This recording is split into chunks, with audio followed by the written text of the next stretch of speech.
আসসালামু আলাইকুম রহমতুল্লাহ। আশা করি সকলেই ভালো আছেন। তো আজকে আমরা এখানে আসছি কুমিল্লা জেলা প্রশাসকের বিভিন্ন কার্যালয়ে অফিস সহায়ক থেকে শুরু করে যে সমস্ত পদ ওটা আমরা আর কি এখানে তার আগে দেখে নিই যে কোন কোন পদে পরীক্ষা হবে, তারপর আমরা বিস্তারিত অংশে যাচ্ছি। আসসালামু আলাইকুম।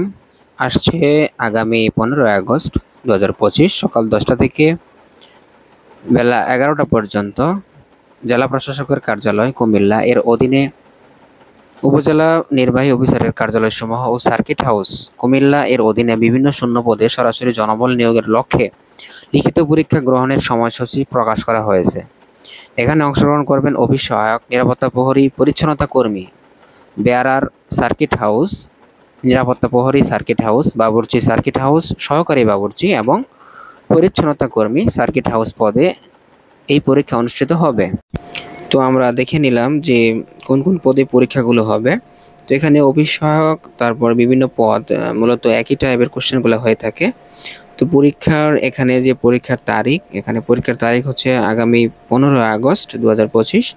তো আমরা এখানে কি কি কি টপিকে আবার কি কি ধাপে পরীক্ষাগুলো হয় মূলত ওইটা আমরা এখানে ধাপে ধাপে দেখব। যদি প্রথমে আসি, যেখানে বিপরীতার্থক শব্দ যদি আসি, এখানে প্রথমে আছে যে প্রদত্ত শব্দের বিপরীত শব্দ, যেমন খ্যাতি, খ্যাতি হচ্ছে অখ্যাতি, অখ্যাতি। এখানে আছে জন্ম, মৃত্যু, জন্ম, মৃত্যু। এরপর আছে তরল, কঠিন, তরল, কঠিন। শূন্য, শূন্য হবে পূর্ণ, শূন্য, পূর্ণ। ভেজা, ভেজা হবে শুকনা, ভেজা, শুকনা। বিপরীতার্থক শব্দ গেল। এরপর যদি আসে যে লিঙ্গ পরিবর্তন, লিঙ্গ পরিবর্তনে থাকবে যেমন প্রথমে আসে যেমন মামা, মামির মামা হবে মামি, হরিণ, হরিণী, নেতা, নেত্রী, নেতা, নেত্রী। সৎ, সতী, সৎ, সতী। নারী, পুরুষ, নারী, পুরুষ। খুবই ইজি কোশ্চেন হয়, যে আমরা যদি একটু পড়ি তাহলেই অনেক ভালো পারবো ইনশাল্লাহ। পদ কত প্রকার ও কি কি? পদ কত প্রকার ও কি কি? বাক্যে ব্যবহৃত প্রত্যেকটি শব্দকে পদ বলে। পদ প্রধানত 5 প্রকার। এখানে পদ কত প্রকার? 5 প্রকার, যথা বিশেষ্য, বিশেষণ, সর্বনাম আর অব্যয়, ক্রিয়া। এরপরে নেক্সট আমরা আসব যে এক কথায় প্রকাশ। এক কথায় প্রকাশ সেটা থাকে, যেমন যা জলে চরে, যা জলে চরে সেটা অবশ্যই কি? জলচর, জলচর। আচ্ছা, শুভক্ষণে জন্ম যার, শুভক্ষণে জন্মজন হবে ক্ষণ জন্মা, ক্ষণ জন্মা। যে নারীর বিয়ে হয়নি সবে অনুরা অথবা কুমারী। হ্যাঁ। বিদেশ থাকে যে, বিদেশে থাকে যে সে তো অবশ্যই কি? প্রবাসী, প্রবাসী। যা অতি দীর্ঘ নয় সেটি হবে নাতি দীর্ঘ, যা অতি দীর্ঘ নয় নাতি দীর্ঘ, নাতি দীর্ঘ। আচ্ছা, আমরা বাংলা অংশ এখানে শেষ করলাম। আমরা যদি দেখি এখানে বাংলা অংশে এখানে যেভাবে মার্কগুলো হবে ওই অনুযায়ী এখানে শেষ করলাম। এখন যদি আসে যে ইংরেজি, ইংরেজিতে মূলত কি থাকে? অ্যাট ফার্স্ট অনুবাদ, যেমন সে স্কুলে যায়, হি গোজ টু স্কুল। এখানে হি হচ্ছে থার্ড পার্সন সিঙ্গুলার, এজন্য ইয়েস যুক্ত হয়েছে গু এর সাথে, গোজ টু স্কুল। ওকে। এরপর আমরা নেক্সট আসি যে আমি মামার বাড়ি যাচ্ছি, আমি মামার বাড়ি যাচ্ছি, একটু পরে আসি। যেমন এখানে I am going, I am going to uncle's house, uncle's house, আমি মামার বাড়ি যাচ্ছি। আচ্ছা, এরপর নেক্সট যে রশিদ আমার বড় ভাই, এখানে বলছে কি রশিদ আমার বড় ভাই, তাহলে এখানে হবে Rashid is my elder brother, elder brother. আচ্ছা, এরপর নেক্সট বাংলাদেশে 64 জেলা আছে। বাংলাদেশে কয়টি আছে? 64 জেলা আছে। তাহলে দেয়ার আর 64 districts in Bangladesh, in Bangladesh.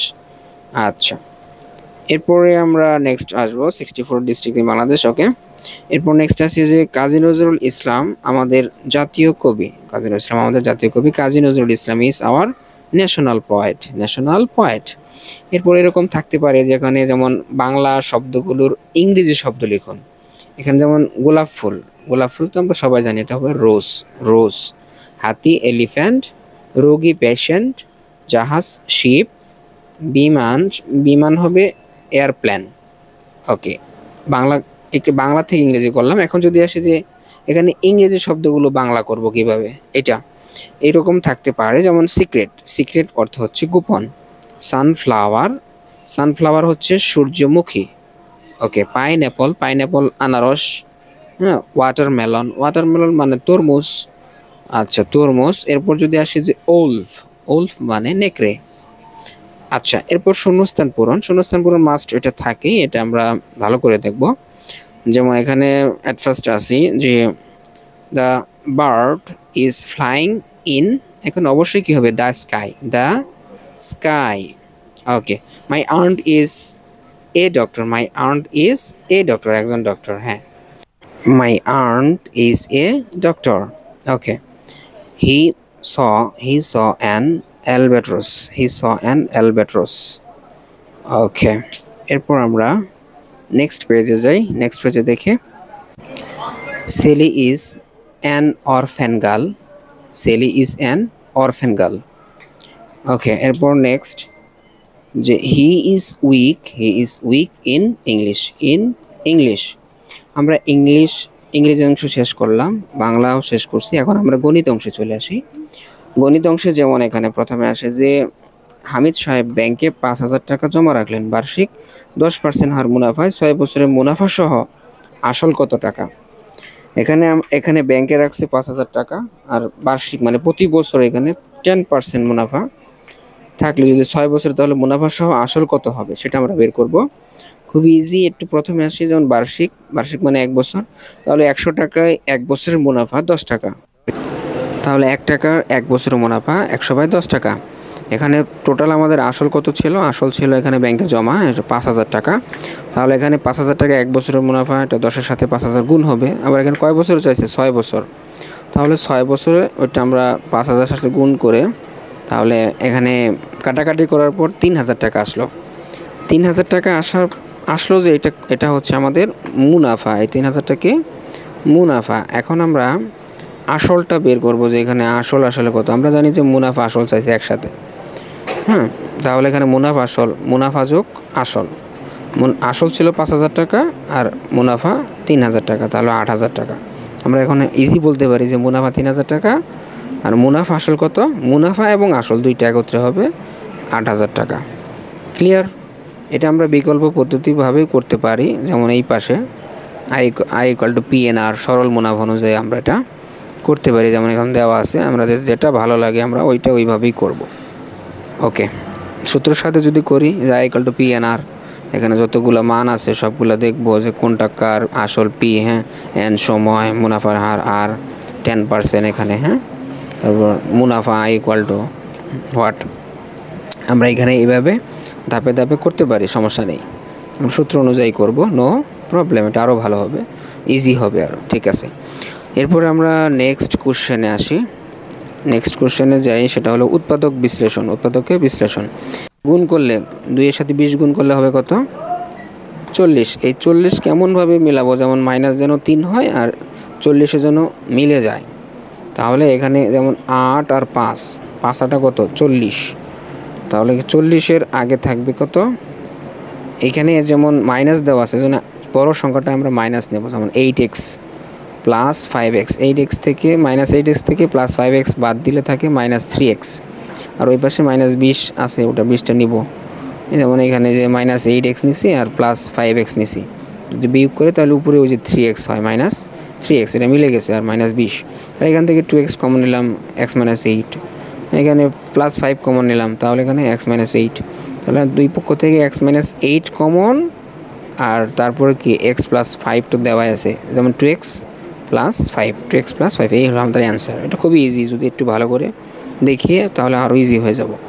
এই যে যেমন এই প্রশ্নটা আসি, যেমন এখানে ঘন নির্ণয় সূত্র, আয়তন আছে, যেমন দৈর্ঘ্য 2 মিটার, প্রস্থ 1.5 মিটার, আর উচ্চতা আছে কি 1 মিটার, তাহলে আয়তন কত। আয়তন 3টা আমরা কী করবো, যেন আমরা জানি যে আয়তন কি, দৈর্ঘ্য গুণন প্রস্থ গুণন উচ্চতা, 3টাই গুণ করে দেবো, তাহলে এখানে অ্যান্সার হবে 3, অ্যান্সার 3 হবে, এটা আমরা করে নেব।